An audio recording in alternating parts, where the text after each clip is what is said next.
So Sarah, could you just explain a little bit about why you think it's important for a business to partner with a charity? Like, what sort of benefits does it give to the organisation? So I think for us, for our people, I think it gives it it's a different way of people coming together.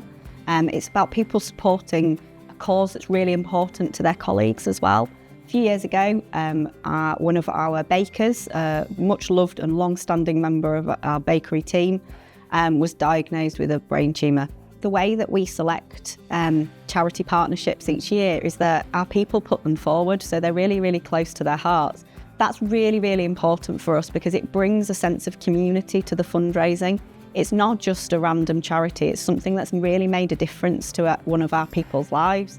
And because of that, it brings a different sense of community that we don't normally necessarily have. So actually it brings colleagues together who might not work together all of the time, but actually come together as the charity team to want to raise funds for that charity. I just wondered if you wouldn't mind telling us about like the amounts that were raised across the year. So the team at the Betty's Bakery and Cookery School, they raised an amazing amount in the year that they fundraised for you, and they raised over £22,000, which we were really thrilled about, to be perfectly honest, because we know that it costs £100 a day to run your helpline.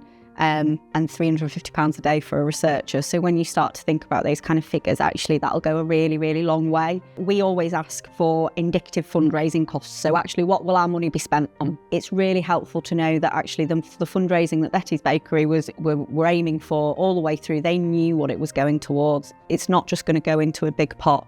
It's nice to have some sense of ownership of what we're actually fundraising for. How have you found working alongside our team? The charity coordinators have said how fantastic it was to work with the charity. What they've really appreciated, I think, the most is the mutual support that has been there through the year. That makes a massive difference for us from fundraising point of view. So what we found is that even if we've run out of ideas, we've been able to come across to the charity, and they've been able to sort of support with those ideas. But also it's not just that, it's the willingness of the team to come over, to support our events, to get involved, to come and introduce themselves to the team that will be fundraising, and to make it really clear what you're doing as well. So that's really important for the wider team at the Bakery and Cookery School for them to understand why it's so important, the fundraising that we're doing. So I think it's really lovely that when we have that sort of mutual reciprocal support, makes a massive difference to the fundraising at the end of the year. Sarah, thank you so much for answering those questions to help support the charity. And just again, thank you so much to you and all of the team for the fantastic fundraising efforts and for the difference that you've made to our charity and brain tumour patients and their families in Yorkshire. Thank you.